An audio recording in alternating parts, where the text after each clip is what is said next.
2021. Roda a vinheta que hoje tem o quadro Eu Tenho Direito.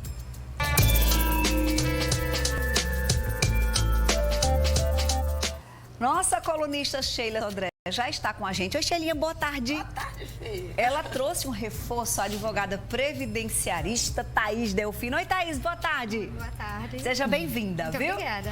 Ô, meninas, vamos começar entendendo. Já dei boa tarde, Desirê, pra ela.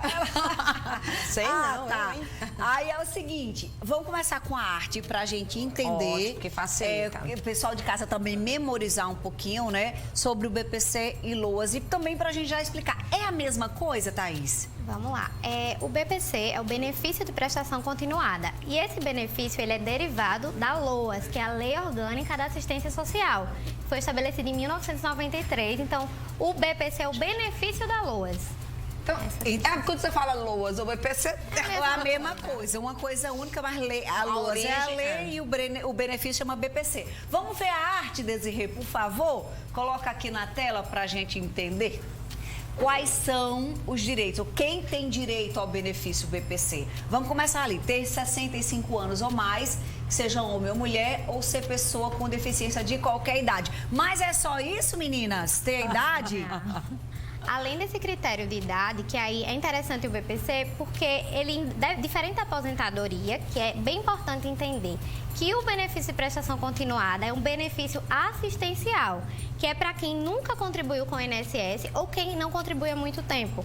Para as pessoas que pagam o INSS, são segurados da Previdência, elas têm direito à aposentadoria. Então, a primeira discrepância, né, a diferença entre o benefício e a aposentadoria.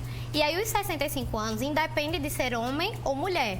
Que é diferente da aposentadoria, que agora está 62 para mulher, 65 para homem. Até porque, Fê, você vê que quando a gente está falando de aposentadoria, todo mundo pergunta, eu não tenho direito de me aposentar porque fulano aposentou. Você contribuiu? Não, nunca contribuí. Mas aí tem o BPC... É a expectativa das pessoas em relação ao BPC. Com mais situações que tem que se enquadrar. Exatamente. Apresentar impedimentos de longo prazo, ou seja, no mínimo de 2 anos, de natureza física, mental, intelectual ou sensorial que o impeça de trabalhar e promover o seu sustento. Então, a gente tem o critério idade, a gente tem o critério incapacidade, a gente pode definir assim, impedimento, incapacidade, e isso é comprovado através de quê, meninas? Um laudo? Esse critério de incapacidade, porque na verdade o BPC ele é um benefício que prevê a proteção tanto do idoso, numa situação de miserabilidade, quanto do deficiente, ou pessoa que tenha um impedimento realmente por longo prazo. E essa comprovação ela é de fato feita por laudo médico, né, por documentação médica, que vai indicar que esse impedimento é de longo prazo, de pelo menos 2 anos. Tá, Fê, aí eu te perguntar, Thaís, que assim, manda muito dúvidas pra mim, e eu tô me lembrando de uma específica, que a pessoa chegou a mandar no meu Instagram fotos, que são crianças que já nascem no meio de uma família sem renda nenhuma, de baixa renda, sem renda nenhuma, ou às vezes só tem mesmo uma Bolsa Família, que são questões que a gente vai ter que entrar, e aí ela já mandou a criança com os braços e com as mãos todas deficientes.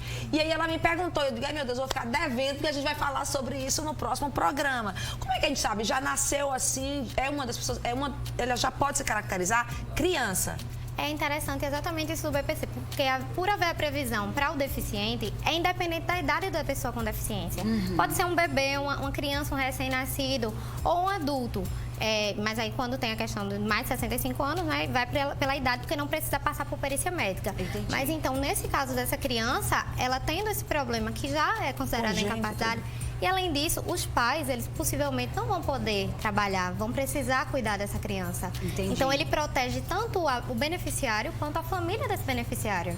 Vamos continuar aqui nos critérios. Tem mais comprovar que a renda por pessoa do grupo familiar seja menor que 1/4 do salário mínimo vigente. Ou seja, vamos pensar na situação de uma criança como essa, Sheilinha, que teria direito ao benefício, mas tem pais que trabalham, que têm carteira assinada e que a renda per capita, ou seja, dos 3, ultrapassa esse 1/4 do salário mínimo. Aí ele sairia dos critérios, não teria direito. É assim, Thaís? Pela estrita legislação, se você observar só o que a gente chama, né, a legislação pura e simples, sim, teria que de fato ser a renda inferior a 1/4 salário mínimo. Porém, não administrativamente, porque esse benefício, embora seja um benefício assistencial, ele é administrado pelo INSS. É o INSS, então você ingressa com pedido administrativo. Entendi. Então, administrativamente, esse critério ele é bem restrito.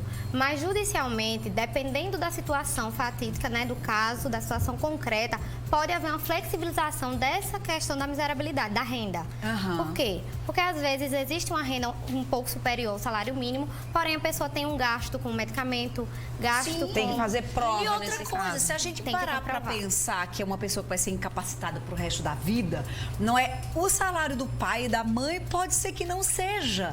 Não é? E depois essa situação para a pessoa, mudar, né? exato. Pode mudar. Ó, estão chegando várias dúvidas, a gente vai tentar intercalar aqui com o nosso papo. Eu vou só terminar aqui, Desirê, rapidinho, esse último critério, que não pode receber nenhum benefício previdenciário. Quem não pode receber é a pessoa, é isso? Exatamente. A pessoa Não que é pode o ter pensão. beneficiário, ele não pode receber nenhum tipo de benefício. Exatamente porque o BPC ele já seria essa substituição. Entendi. Então, mas não impede que alguém dentro do núcleo familiar receba. E aí teria que respeitar esse critério de renda. Mas Tá. o beneficiário, ele realmente não, pode. Pois é, eu já tenho outras... Fê, quer puxar logo? Porque eu Vamos tenho puxar, umas, vamos umas puxar, que bem, aí você bem vai. já explica para muita gente que essa questão do Bolsa Família, também no meio familiar, e a questão, por exemplo, se uma das mães, alguém pode ou não ter carteira assinada, que parece que o Ministério Público, em algumas situações, pega a carteira, tem umas histórias assim bem complexas, Fê. A Mari diz o seguinte, me dá em tela cheia, por favor, Desirê. Minha mãe vai completar 66 anos, demos entrada no BPC, vai fazer 1 ano e até agora nada de retorno. O que podemos fazer? Essa demora administrativa é muito comum no BPC. Por quê? Porque quando o segurado, o beneficiário, ele entra com o pedido, ele vai passar por uma perícia, no caso do idoso, por uma perícia social, com assistência social. E diante dessa situação de pandemia que foi, né, parou e, enfim, total. Exatamente, afetou completamente essa questão das perícias. Então, muitas perícias sociais deixaram de ser feitas, por isso está havendo essa demora. Nesse caso, que já faz mais de 1 ano, ela pode tentar procurar um advogado da confiança dela ou a Defensoria Pública da União para tentar verificar a possibilidade de ingressar judicialmente com o pedido. Entendi, já que tem mais de 1 ano. Já não é razoável. Não é? Mas, olha, mas tem que lembrar assim, Fê, voltando a só frisar, especificamente agora por conta da pandemia, porque foram suspensos, mas agora vai retornar. E tem geralmente um prazo. E lembrando, que aí a pergunta que é importante, tudo bem, ela demorou, tem 1 ano que ela fez esse pedido. Quando ela receber isso, ela recebe retroativo a data que ela deu entrada? Isso, ela recebe desde a data que ela fez o requerimento. Então, seriam os atrasados, que a gente chama.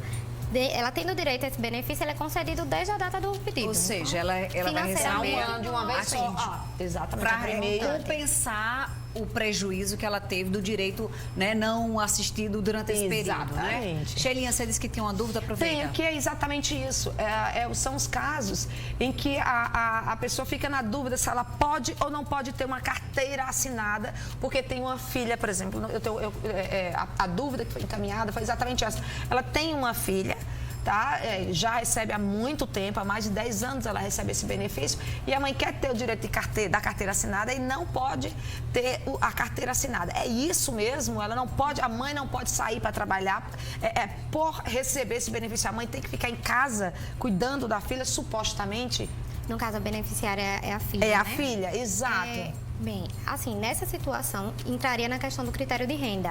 Então, pode ser que, no caso, a mãe assinando a carteira, o INSS seja notificado para ser verificada a rever os critérios de renda. Estando dentro dos critérios de renda, não vai ter problema a mãe trabalhar, né? Mas aí teria que verificar esse ponto, no caso concreto mesmo. No caso concreto. Vamos fazer o Perfeito. seguinte, a gente vai dar uma pausa rapidinha no nosso papo. Está chegando aqui muita dúvida, então vocês continuem enviando as dúvidas, porque a dúvida de um muitas vezes é a dúvida de outro, e aí acaba que todo mundo vai sendo esclarecido. E as meninas tomam uma aguinha, um cafezinho, e daqui a pouquinho a gente volta com vocês aqui, tá bom? Olha, os nossos sábados estão muito mais animados. É que aqui na TV Tambaú tem o nosso Tambaú de Verão todo sábado, programa que esse ano celebra 10 anos e leva o melhor da estação, essa estação que é tão maravilhosa, quente pra dedéu que tá, não é? Tudo isso na sua casa.